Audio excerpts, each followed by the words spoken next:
Evening from a much tidier than usual workshop.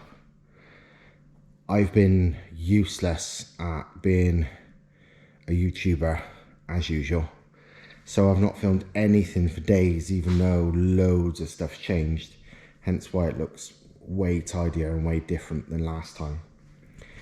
So I better update you of everything that's going on. That's my car in the air with the wheels on, looking mean as fuck.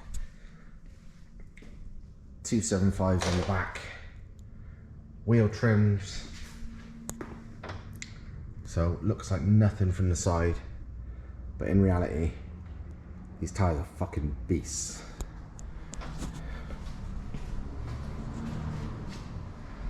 Side looks standard, reality is not standard.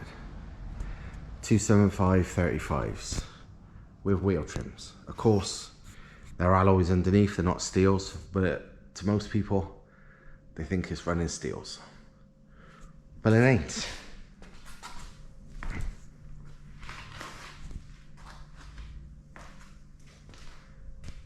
You might notice the Queen is looking through the window at you. But yeah, it's up in the air. Haven't put the engine in yet because reasons, but this is all underneath. It's actually very tidy. Front mount intercooler, again, you wouldn't really spot it unless you knew it was there, because you would expect a front mount on a mid-engine car, but it's gigantic. 5 inches thick, I think it is. You see the boost pipes as well. And then into the bulkhead there, just there. And this side is like so. 245s on the front, again, flush with the arches. That is one of the many amazing things about these cars. You can fit massive tyres on them while looking completely standard. You know, you see so many of these cars with like wide body kits on them. To be fair, I think usually look a bit wank and chavvy as fuck. And usually their excuse is like, oh, I want to fit wide tyres, wide wheels. It's like, you don't fucking need to. 99% of them have got nowhere near as much tyre as that. And that's on standard looking arches. Because there is a shitload of clearance and shitload of room if you know how to do wheel fitment properly. I mean, it's close. You know, I can't even get my finger between the tyre and the ball joint there. But yeah, it can be done. And what this is that's the standard arches, front and rear. I've just rolled the lips back, and very slightly, I mean like 2 laps with the arch roller to pull them out ever so slightly so they look stock, basically. They are slightly wider, but you'd never know. You could go miles more, so like if you wanted to go wider than 275, you definitely can, even on the standard arches. But fucking hell, 275s is massive. Thomas has bought another bike. He's got the Tenere, or whatever they're called. Tenere? I think it's Tenere, Super Tenere. I don't know what they're really called. That name. Which were, this was like, these were originally built, not so much a homologation special, but they were kind of intended for the Paris-Dakar back in the day. This is the original, like 1991. He's bought this because he likes these things. But he's got the other one, the 2022 or 23 one that he owns, that he's modified and races. This, he's already modified. He's changed the exhaust. He's changed the back to some different lights. He's changed the whole front end for the modern Super Tenere, whatever you say it, setup. which was, they're the original ones of his car. Obviously he's at rated is. Different front indicators, all sorts. He can't leave anything alone. So, yeah, cool as fuck. I actually prefer this 1991 one over the modern one he's got, just because it looks retro as fuck with the cool fucking graphics and stuff. It's badass. I love this. But yeah, he's got more modifications in mind. So yeah, that's Thomas. He don't leave anything alone. But he does a lot of his bike stuff on his channel, so you need to find his channel on YouTube. I'll put a link in the description, because, you know, he does all the off-road, you know, the bike rallies, the enduro racing and all that kind of stuff on bikes. Basically like rallying, but for bikes. And he's good at it too. So that's worth a watch if you like bikes. I'll put a link in the description. We always stored, and Thomas has even before I had this workshop, used to store loads of stuff down the back there, engines, gearboxes, blah blah blah. But it used to get forgotten about because, well, it's kind of out of sight, out of mind. And it did, it really did. And unfortunately, twice now, I might be able to add it to this video, a clip. I think I filmed it. But once last week, well, it's happened at least once before a few years ago, horrendous fucking torrential rain made the back of the unit flood and literally turned that, it come through the back door and turned that into a waterfall, which obviously not great because it ends up flooding all of this. But we kind of didn't envision the fact, because that has only happened maybe twice in many years, we know of at least. Kind of forgot that water is getting on things it shouldn't. Holy shit. Yeah, it wasn't, oh my god. That is crazy. There's nothing, you can't block it because you will. No, there's no blocking it, yeah. It is the fucking, oh my god. here's the drain. It's just coming down properly. Yeah. Onto expensive stuff. Mad. But because we forgot about what most of these things are, you know, we kind of ignored it. Unfortunately, having a tidy up reminded us of things that were there, and also made us realise the water had fucked them up. Most notably, this 1UZ. This was my old 1UZ, which has been stored back there for best part of 10 years now. Kind of forgot all about it. It was the one that was originally NA, built as NA. With going to be it was on ITBs, so basically I built it to rev to the moon. So it's got, and again we forgot until we took this apart. Basically, we remembered it had cams. That's all we could remember. But and it was complete over there. You know, sump to heads complete. It was only when I looked over there I realised some of the inlet ports were full to the top with water, and it's like, that engine's gonna be fucked. It's gonna be full of water. And so I pulled it out and I took the heads off, and yeah, the block is scrap. Basically, it must have happened years ago. I think that first time we knew it flooded was many years ago. We didn't realise it flooded this, and it's corroded at least, I think, 3 of the cylinders deep. I mean, like, you would probably have to bore, well, you would have to bore more than the block could take. I think at least 2 mil, maybe more, to get rid of where it's the rust has eaten the block away. So yeah, it's fucked. I mean, it was solid, it was locked up, but I cleaned it all out and WD'd it just out of interest to see how bad it was, and it's bad.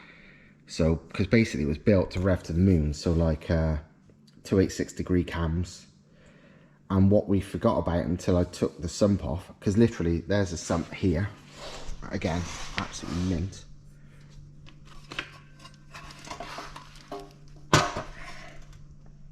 It's one of the rear sumps, so quite rare and absolutely fucking immaculate.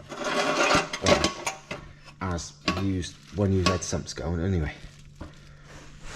But yeah, took the sump off and it's like, oh fuck, forgot this engine was built fresh and was fully lightened and balanced. Look at the amount of meat they took off the things to balance it. It's proper, like, look, off the rods, you know, different amounts off different rods to get all the weights exact. You know, because like I said, you know, cast stuff from the factory, they're not going to be exact.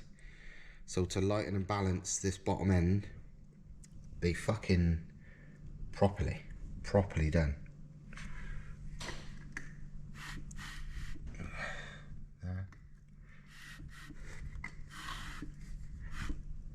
There. So yeah, this is stock pistons and stock early rods, which are like really strong anyway, and a stock crank, but all lightened and balanced. ARP, I don't know if you can see it, but ARP rod bolts.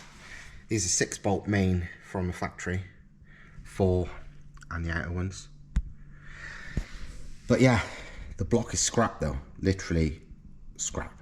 But this whole bottom end, you know, the block, even though it's scrap, but with the crank and rods, if someone wants to get it for like 400 quid and come and collect it, it's theirs. Fucking bargain really. But yeah, unfortunately the block is scrap, but it's cool as fuck.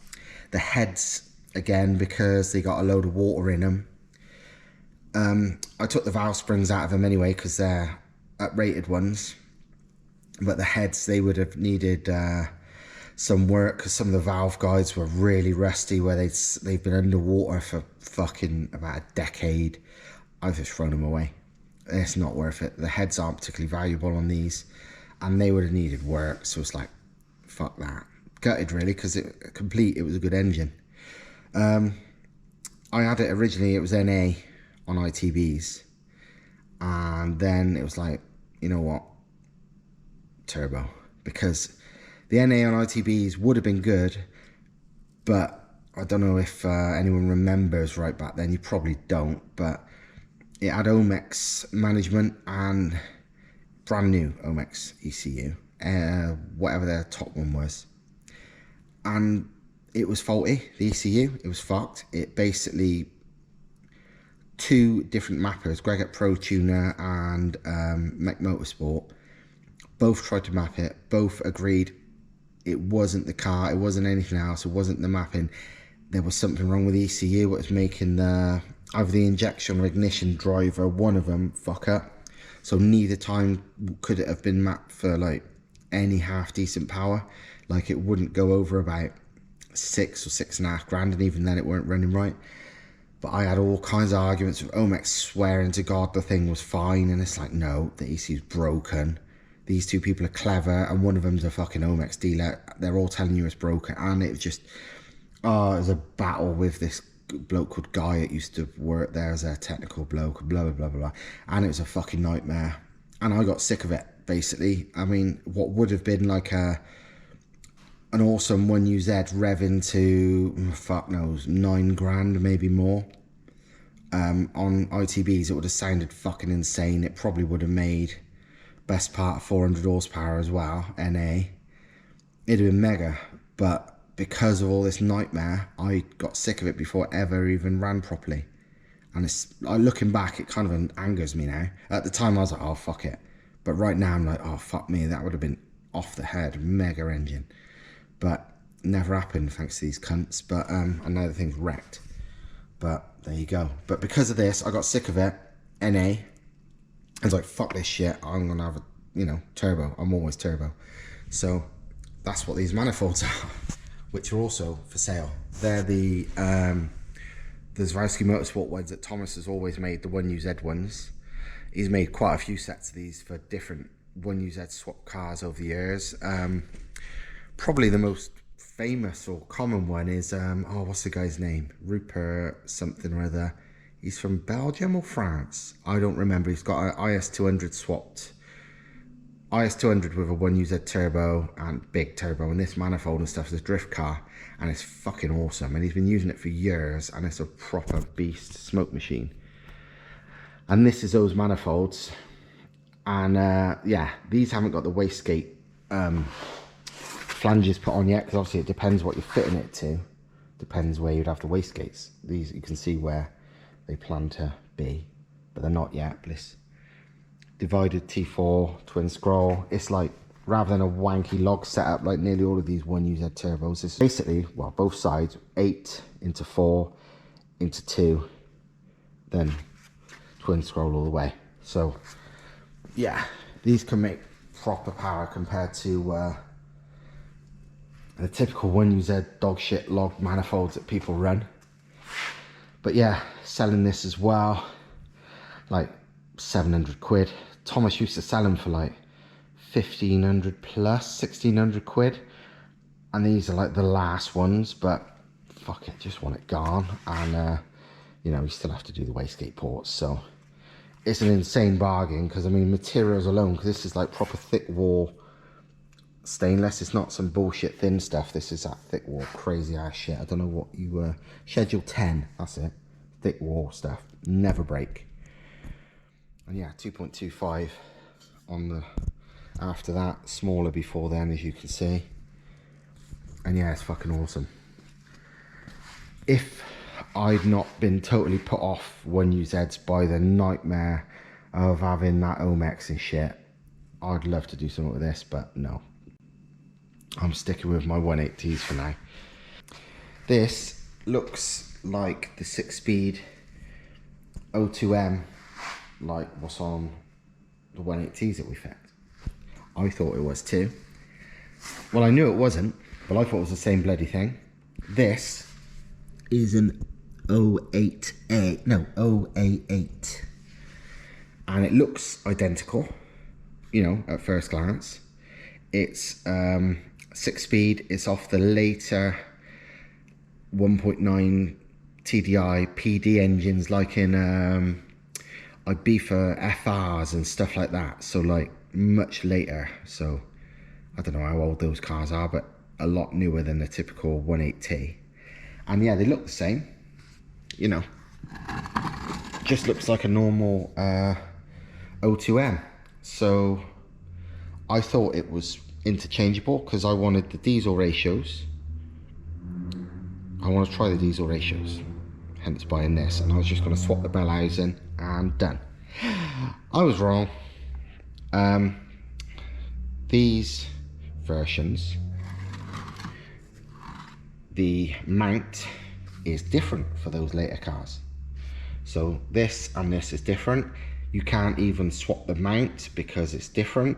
You can't even use the mount off this because the actual fitment to the other bit is different. This looks the same and the bolt space is the same, but that's in a different place. And I don't know if you could swap it around for the other one or if it would cause issues with the selector, because obviously this is the selector. Allegedly, this is a different thickness bell housing to the O2Ms. I don't know if that's true or not, but it might be. But also I've heard that I think the output shaft is roller bearing on these and not on those, so you can't swap it over, it would need machining. And yeah, basically it's wrong. I need a normal diesel O2M box, not one of these later ones. This is JNC code. So yeah, this is much newer and later. This one I bought off somebody and it's fucking tidy. I mean, it's off a much later car. I don't know how old those Ibiza FRs are. They're a lot newer though. And I'm pretty sure it had low miles as well. The only reason he didn't use it because he was swapping it all into a late Volkswagen Caddy van, and he needed to use a 5-speed because it's easier in conversions for whatever reason, I can't remember. But nearly everyone uses a 5-speed, so he didn't have use for this. But like the engine had like fuck all miles on it as well, like 70 odd I think. So it's a pretty tidy box. But I'm gonna have to sell it now. I only bought it the other day, but to be honest, it's fine. 100 quid, someone can fucking have it. But yeah, I wasted a journey to get that. But like I said, yesterday I went and picked up 2 diesel ratio O2M boxes, as in the correct ones, that look fucking identical and have the same ratios but will fit, because I'm going to put the diesel ratios on this because I want to do a top speed day and hit 200 miles an hour or more in this, and it will do it. Might not do it first time out, but I want to make this a 200 mile an hour car. So, yeah. Other shit for sale as well. Don't know if anyone wants any of these things. This is a Pajero rear diff with the locker. These things are fucking beasts. I mean, the size of that CV axle, you know, the output shafts are ginormous. This has got a locker and it's good. 200 quid. That's the front axle from Pajero as well, 200 quid. This is 4.1 ratio, that's 4.3. They're both tidy. Thomas was using them for something else, but don't need them now. So yeah, if anyone wants them, 200 quid. This is a Volkswagen Crafter Cat and DPF. Nearly threw this away, because Thomas took it off his when he swapped the engine for the 605. Nearly chucked this away, but looking on eBay and stuff, these things sell for fucking loads of money, like lots of money. So if anyone needs one, this will be sold as like the cheapest one out there, but that's still a good few hundred quid looking at it, so, you know. And this thing's fucking ace. I love this. I wish, well, I don't wish, but like, looking at this and whatever, I'm like, oh, fucking hell. I still want to use this on something. This is a transfer box from a Mercedes G-Wagon. So this is the transfer case. So 2-wheel drive, 4-wheel drive, and 4-wheel drive low range. And these are fucking awesome because basically G-Wagons have a separate transfer box. So it's like a normal rear wheel drive box, then a short prop or whatever to there, and then output to the rear diff, and that's output to the front diff. So yeah, rear output, front output, front input. So basically you could run this with any rear wheel drive gearbox and have a 4-wheel drive car with switchable 2-wheel drive, 4-wheel drive. And these are meant to be fucking strong, like real strong. And also it's pretty small and light. It's aluminium case and it's small. Like RS200s had switchable 2-wheel drive, 4-wheel drive in the same manner as this. But yes, like messing about with this is like, oh, I'd love to build something with this, because you're not stuck with a normal 4-wheel drive gearbox anymore. You can use a rear-wheel drive one with this, which you can with other stuff too. Like you can get these on other vehicles, but these are small and light and strong as fuck. They're also worth good money because it's fucking G-Wagon stuff, and everything G-Wagon's worth bloody loads of money. But yeah, this was real tidy too. That's all the bolts. But yeah, selling this. Again, I can't remember what I sell this for. I've seen them in Germany for like 1,500 euros minimum, but I think we'd ask less than that for this because, again, we're having a clear out more than anything, so selling it fast is more important than getting the maximum amount of money. But this is mint as well. Like, Thomas had the back off it to check, and it looks like fucking new inside. But it's so cool. I like it a lot. It's fucking tidy. But yeah, 4-wheel drive, the best way. And last but, well, not least, I don't think, my 180 is now ready to go back in. But being ready to go back in, I've done various things because I forgot I had to do things to it. Obviously, I'm not running this time, I've said already, the old electric water pump. So that meant I had to install a thermostat. It also meant I had to install an actual mechanical water pump again. And I also had to modify the coolant line that runs under the inlet manifold. Because as standard, this thing's got a port, you know, from the factory. It's got like a port there, and goes right round. I think there's another port there, and then it goes round there somewhere. And on mine, which was obviously the development 180T, we knew some of these wasn't needed, so we blanked off that one. And I think we blanked off another one here, but we had one there and one down there.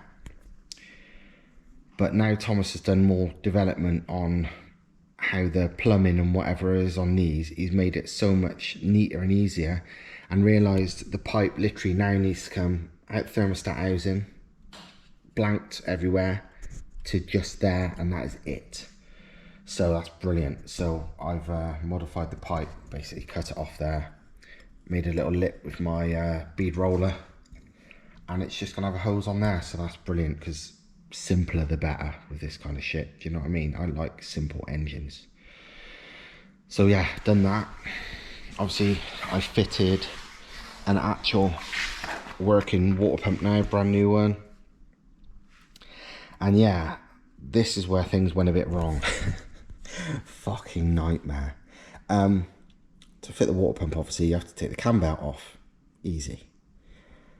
What I forgot is to actually get the cam belt in the correct timing. Because of the trigger wheel, you can't really see it, and you have to, it's all tight around there with the metal, so you really should take the balancer off to, you know, time it out properly. I thought, oh, easy, it's just a four bolts there, piece of piss. You know, you can do it on the car. I mean, I've done it on the car, change the cam belt when it's in situ. It's very easy. But turns out, because I use loads of red Loctite, because these things are known to come loose, so you should Loctite them. Turns out the amount of Loctite I used was fucking stronger than the bolts, and 2 of them snapped clean off into the crank pulley itself. That one and that one, as you can see. You can still see, you probably can't, but bits of red Loctite is still visible.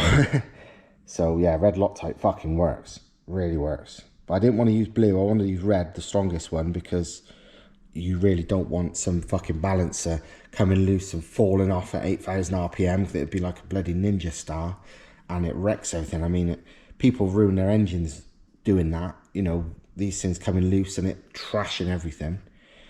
No thanks. But this broke, and it was like, oh fuck. And yeah, luckily though, I don't know if you remember, but I built a crank nut, that massive one there, the crank bolt removal tool, because they are in, these fuckers are tight. One of the hardest crank bolts to undo I've ever known on any car. Once that comes off, these things come off easy. It's not like most cars where this needs a puller, but the bolt's hard, easy to get out. It's the other way around on these. This will slide off lovely once you've got the bolt out, but the bolt needs superhuman strength. Like, it needs one person to use my special tool to hold the crank in place, and the other person, and both of them with like long scaffold bars, and then the other person to try and undo it. But either way, it still worked despite 2 bolts being broken. So yeah, fixed it thankfully. But at first, when these broke, I thought, oh, I'm fucked. This is, you know, fucked. But no, all done now, all good. And it's ready to go in. The only reason it's not gone in is because I want to fit a diesel box, which, yeah, well, that one was the wrong one. I've got the correct ones now. I've got 2 of them, they're in the car, I've not even taken them out yet. And even though I've done something, I've bought something I have never ever bought in my entire life with a car. I've had cars that I've bought already as had these, but I've never ever bought one. And you know what that is?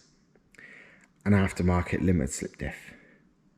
I hate standard limited slip diffs, like the factory ones are nearly always shit.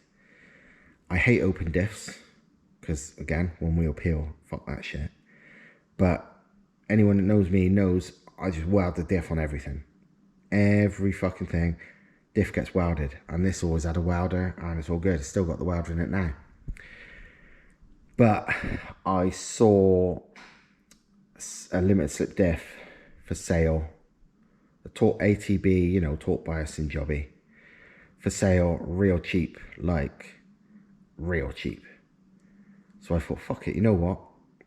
You know, it's in a drift car and I want it to be as nice as possible. So I'm just going to run it. I'm going to try it. I hope I don't regret it. But yeah, it's going to get a diesel gearing and the limited slip diff, which, to be honest, for the big speeds and stuff, I think I'd probably feel a bit, you know, better about having a limited slip diff rather than a welder, even though I've always ran welders for the last fucking 20 years. But yeah, genuinely, this is the first time I've ever bought one.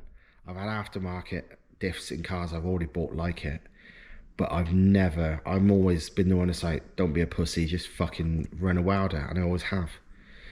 But yeah, maybe I'm getting old, but no, I've bought one this time. It might be the only one I ever buy in my whole fucking life, but I bought one.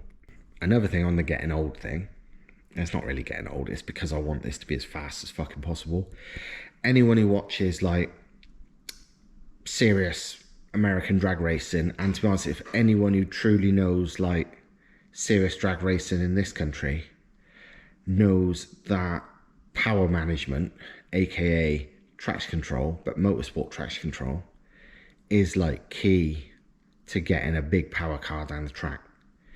You know, whether they admit it or not, 99% of these really big power cars use traction control mostly to be consistent, you know, on traction limited cars, you know, especially rear wheel drive and front wheel drive cars.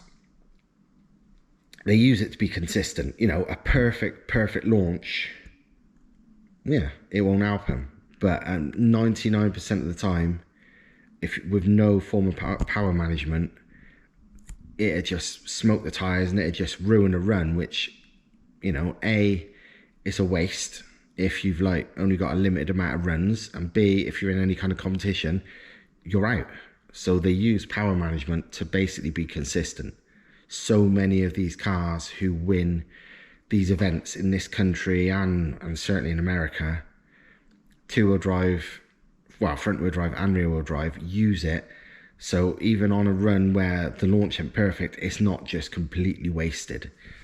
And I think I might do it for this. Not because I'm going to be entering any drag competitions or anything, but I can't be fucking bothered over and over again practicing to nail the right launch. One, you know, anybody who knows truly really powerful front or rear wheel drive cars know launching them, traction limited cars, launching them is fucking 1,000 times harder, as in launching them to their true abilities is 1,000 times harder than anyone imagines.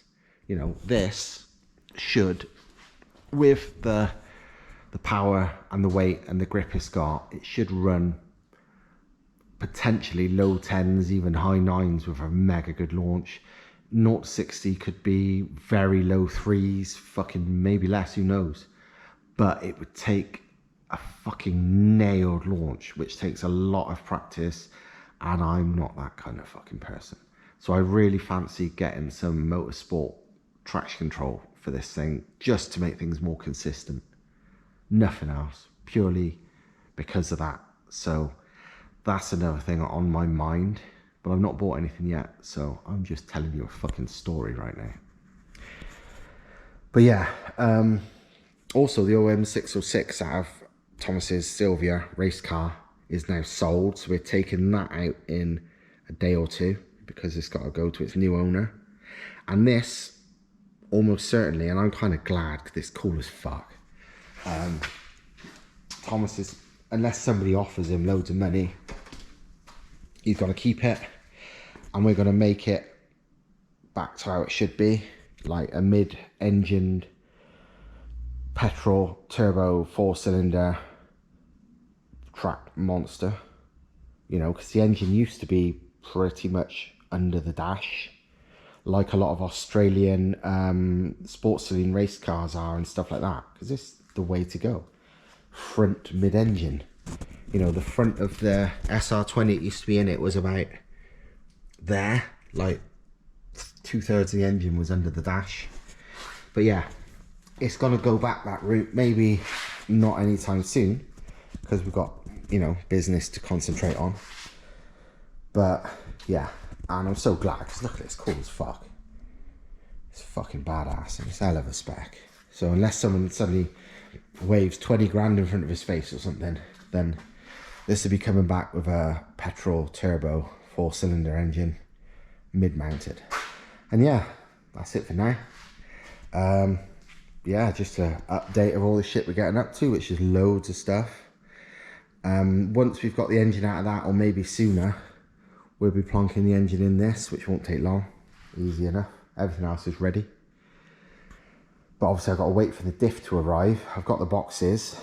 I don't know if the diff's arrived at home today, and I've not known about it because I've not been there. But I'm sure it'll be there here in the next few days anyway. But diff won't take long to put in. And then engine in as well. So hopefully, realistically, I don't think it's going in this week. Because it's Tuesday night now, best part of midnight. I don't think it'd be ready because we've got to take that engine out of that before Friday. So I think, honestly, it'd be the week after we put this in. But whatever, doesn't matter. So yeah, hope you liked it. My eBay is where everything's going to be fucking listed. I'll put a link in the description for that as well. As you know, with half the things on my bloody videos that I say is for sale, it's usually sold in fucking minutes, so be quick if it's not already gone by the time you see it, if you actually want something. And yeah, see you next time. Ta-ra.